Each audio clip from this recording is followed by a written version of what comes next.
For the Premier League seems to be absolutely over after Liverpool's convincing win over Man City and Arsenal dropping points. Is there any hope for anybody else this season? We'll get into that and much more next.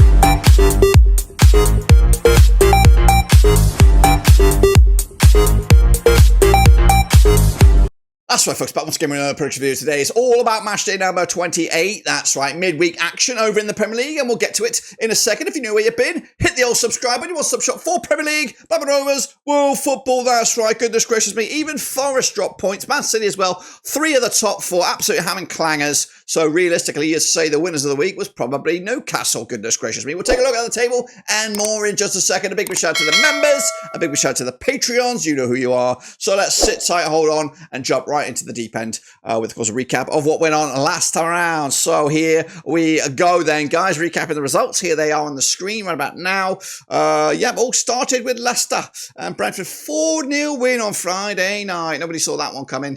Leicester, I went with the draw myself. Meanwhile, Everton were close to a 2-1 win, but Man United, coming back with a 2-2 draw on that one. Brighton 4-0 winners over Southampton, who are dog shit. That's right. How many points do they have? They have 9. Wow. Meanwhile, Ipswich also losing the Spurs 4-1. I went with a 2-0 win. Palace did pick up a cheeky 2-0 win over Fulham. I went with a 3-1 win. Arsenal shit the bed against West Ham. I went with a 2-0 win. It was a 1-0 win for the Hammers. Good win for them. Meanwhile, Bournemouth 2-1 winners over Wolves. I went the other way. Actually, it was a 1-0 win for Wolves. I went the other way. Villa did beat Chelsea 2-1. I went with a 3-1 win. Newcastle did beat Forest 4-3. I went with a 2-0 win. And Man City shit the bed against them. They were garbage, weren't they? Bloody garbage. Goodness gracious me. Anyway, this, of course, is what the table looks like right about now, guys. As you can see it. Let me slide on over. Of course, Liverpool are tipping the top of the table with 64 points. Arsenal is second, 53.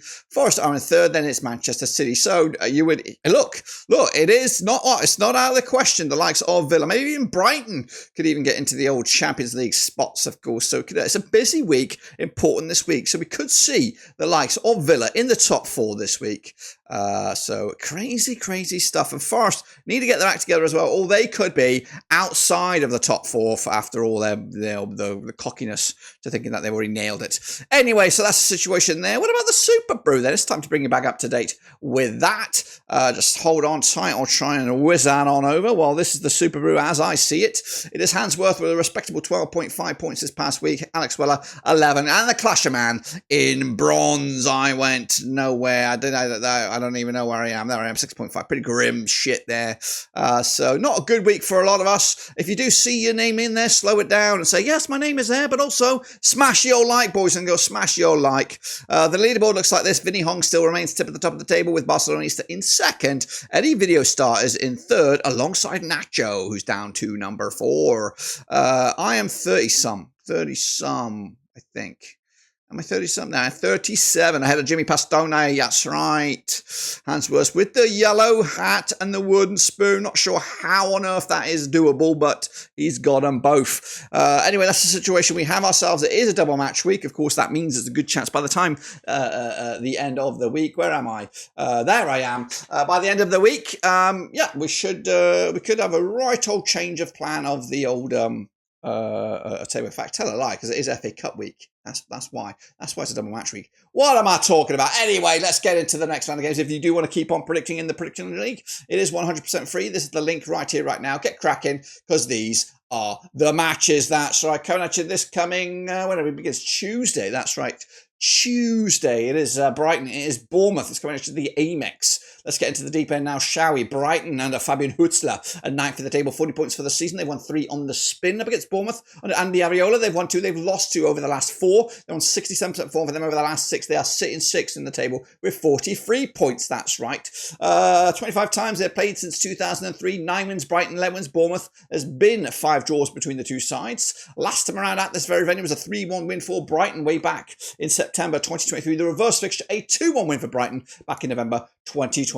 Brighton on the back of that 4-0 win over Southampton, back-to-back clean sheets. They've scored 7 goals now without conceding. Meanwhile, Bournemouth on the back of that 1-0 loss to Wolves in the Gary O'Neill derby. The bookies on this one find it quite tight, but they're going to go with Brighton on this one. I think their tails are up right now. I'm going with a 2-0 win. Bournemouth would be, I think they'll be happy with a point at this stage because it is going to be quite a task trying to stay up there towards the top end of the table. Meanwhile, we'll go Selhurst Park. It is Palace. It is Villa. It's coming at you on the 25th of Feb. Glasgow Ball, 67% form for them right now. They've won 4 and they've lost 2 of the last 6. They sit 13th with 33 points for the season. Up against Villa under Unai Emery, just 1 defeat in the last 6, also on 67% form. They sit 8th with 42 points. They played 27 times since 1994. We've got 9 wins. Palace, 10 wins for Villa. There's been 8 draws between the two sides. Now, this will be the 3rd time that these two sides have played this season. However, the last time they played at this venue was way back in May 2024. It was a 5-0 win for Palace at the end of last season. However, they have played twice, like I said. Once in the EFL Cup, it was a 2-1 win for Palace back in October. Meanwhile, in November, it was a 2-2 draw at Villa Park. So Palace are actually unbeaten against Villa over the last 3. Villa, though, on the back of that 2-1 win over Chelsea, they're unbeaten since they lost to Wolves in that, is it the Black Country Derby? Palace on the back of that 2-0 win over Fulham, big one on the road as well. Bookies on this one, they actually fancy Palace on this one. I'm not so sure. I do like a bit of Glasgow Ball, but I think I'm going to go with Villa. They need to win, and this is opportunity knocks to get into that top 4. They want to make it back-to-back seasons in the Champions League to really build a platform for the future, realistically, to become then that new Power 6. So meanwhile, Wolves up against Fulham, coming to at Molineux. That's right, Wolves under Victor Pereira, 17th of the table, 22 points for the season, just 1 defeat in the last 4. They've won 3 of the last 3. Marco Silva, though, with Fulham 67% form, they've won 3 of the last 4. They sit 10th with 39 points for the season. They played 31 times since 1999, 16 wins Wolves, 6 wins for Fulham. There's been 9 draws between the two sides. Last time around, over at Molineux, was a 2-1 win for Wolves back in March 2024. In fact, Wolves picked up the 4-1 win over Fulham at this season, back in Craven Cottage, back in November. So Fulham, back-to-back wins, looking for a 3-peat. Wolves on the back of that 1-win over Bournemouth, important win. Fulham, though, losing at home to Crystal Palace last weekend. The bookies on this one, they'll go with Fulham, but only just. It's minor. You stick a quid on it, it'll go the other way. I fancy Wolves to make it another win here. 2-1 winners, and maybe, just maybe, get themselves a bit of distance from that drop zone. Chelsea, they're up against Southampton, coming to at Stamford Bridge on the 25th of Feb. Chelsea and Enzo Marquesca, they've lost 3 on the spin right now. They've actually picked up 4 defeats in the last 5. They sit 7th with 43 points for the season. Up against Southampton, even during it's just 1 win. In the last 6, they sit 20th with 9 points for the campaign. 50 times they have played since 1993. We've got 30 wins for Chelsea, 10 wins for the Saints. There's been 10 draws for between the two sides. Last time around, at this very venue, it was a 1-0 win for Southampton. Goodness gracious me, that was back in February 2023. Around about this time of last season, a couple of seasons ago. Chelsea, though, did pick up that 5-1 win over the Saints back in December in the same season right here, right now. Chelsea, though, on the back of that 2-1 loss to Villa. Southampton back. They've lost 3 home matches on the bounce. I think they're quite happy. In fact, the last time they were on the road, they did pick up a win against Ipswich, so maybe that'll be the happy haunting ground for them now. Bookies for this one, of course, they'll go with Chelsea, who are in a bit of shit form. This could be it's an opportunity for Southampton, playing a team that's a bit down on the dumps themselves, but realistically, gonna give it a Chelsea. 3-0 winners. In the end, let's go to Wednesday now. As far as it's Villa. It is, of course, 3rd up against 2nd in the table at the City Ground. Forest on the back of 2 successful defeats. They're on 50% form for them right now. Up against Arsenal, who've lost twice at the last 3, of course. 67% form for them.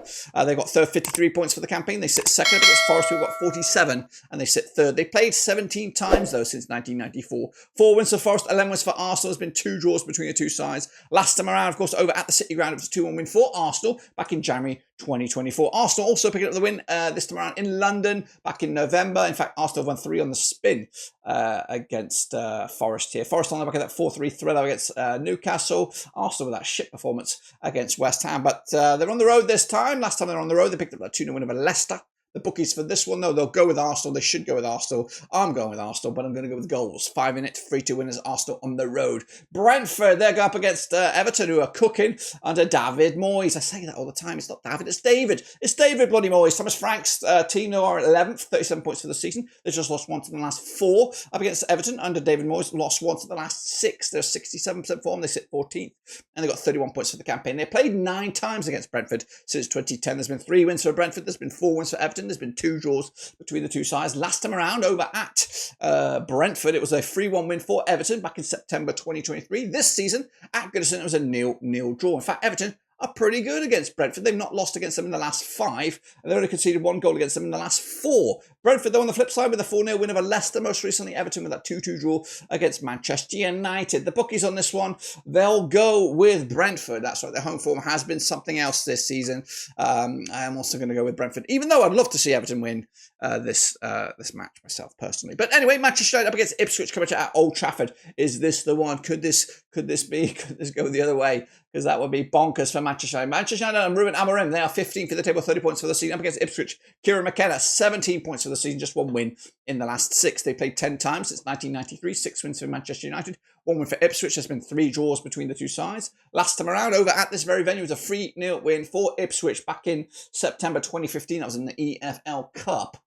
Meanwhile, the last time they played at this venue in the league, it was a 4-0 win for Manchester United back in September 2001. However, the reverse fixture this campaign at Portman Road was a 1-1 draw. United on the back of that 2-2 draw against Everton, Ipswich losing at home to Tottenham most recently. Of course, United massively fancied Ipswich, shouldn't be touched with the barge pole realistically, but anything can happen, especially with Manchester United. I'm going to go with a 3-0 win, United, to maybe stretch their position and get away from that drop zone. I know it seems a long shot, but you just don't know. Meanwhile, we've got a bit of a game of our hands. It is Spurs, it is Man City.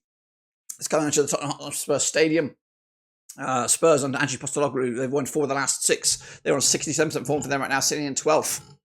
33 points for the season. Up against Man City under Pep, who've just won once in the last 4. They're on 33% form for them right now, sitting in 4th with 44 points. They played Spurs 63 times since 1993. Spurs have won 31. Man City have won 23. There's been 9 draws between the two sides. Last time around at this very venue. In the league, it was a 2-0 win for Man City back in May 2024. However, they also played twice this season, once at this very venue. It was a 2-1 win for Spurs in the EFL Cup back in October 2024. They also played at the City Ground, whatever they call it, the Etihad. 4-0 winners it was for Spurs as well. So they've won back-to-back. Spurs looking for a hat-trick this season. Spurs on the back of that big win over Ipswich, I think it was a 4-1 winner. City, of course, fresh off the bat here, losing to Liverpool 2-0 in the big Crunch Clash this past weekend. This week, the bookies, though, they'll go with Man City. I don't know why. I'm going with Spurs. 4-2, Bobby Dazzler, 6 goals in it. And Man City taking a big old fat L. Meanwhile, Liverpool taking on Newcastle in a dress rehearsal for the EFL Cup final taking place in about a week's time or so. Or maybe a bit more than that, maybe a couple of weeks' time. Liverpool under Arnie Slot, they sit top of the pops with 64 points right now. Just 1 defeat in the last 6. Up against Newcastle, won 4 out of the last 6. They got 67% form for them. They are 5th with 44 points for the season. And they are definitely in the Champions League race. They played Liverpool 60 times since 1993. 36 wins for Liverpool. There's been 11 draws for the Geordies. There's been 11 wins for the Geordies. 13 draws between the two sides. Last time around at this very venue, we had a 6-goal Bobby Dazzler. That was a 4-2 win for Liverpool back on New Year's Day 2024. Meanwhile, the reverse fixture, another 6-goal thriller at St James's Park this season. 3-3 way back in December 2024. Always goals in these games. Meanwhile, the Geordies also scoring goals. 7 goals in the last game. 4-3 winners over Forest. Liverpool with that 2-0 win over Man City as well. Goals galore, you would imagine. Bookies will fancy Liverpool. Of course they will. I'm going with some goals here. 3-0 winners for Liverpool against Newcastle at Anfield. And of course, closer to that title once again. And then finally, we have a bit of a spicy one on Thursday night. It's West Ham United up against Leicester coming at you on the 27th of Feb at London Stadium. Harry Potter's. I say Harry Potter. I didn't mean to say Harry Potter. I mean Graham Potter's boys. 60 for the table, 30 points for the season. They've just won once in the last 5. They're on 42% form. Up against Leicester. Also 1 win in the last 5. They're on 17% form. They sit 19th with 17 points for the season. They played 38 times since 1994. 16 wins for the Hammers. 13 wins for Leicester. There's been 9 draws between the two sides. Last time around at this very venue was a 2-0 win for Leicester, who've won 3 on the spin against West Ham, including the reverse fixture at the King Power back in December. Leicester on the back of that 4-0 loss to Brentford. The Hammers with that elusive, important 1-0 win over Arsenal. The bookies odds for this one right here, right now. The Hammers are favoured. Can Potter get something going here? I'm going to go with a 2-1 win for West Ham on the night. And if I'm right, which I bloody well hope so, this is what the table will look like. It'll be Liverpool. They'll be, 11 points clear of Arsenal, who have a game in hand. Of course, Forest will still be in 3rd, and then Chelsea get back into the top 4. Going down, it'll be Ipswich, it'll be Leicester, it'll be Southampton, and it looks like it could be nailed on for those 3 guys at the moment. Anyway, that's, of course, my take. Be sure to smash your like, smash your subscribe, smash the little bell. We go again, guys, when we return. I think it'll be the week of 7th of March or something like that. But until then, subscribe, smash the like. Until then, we are done.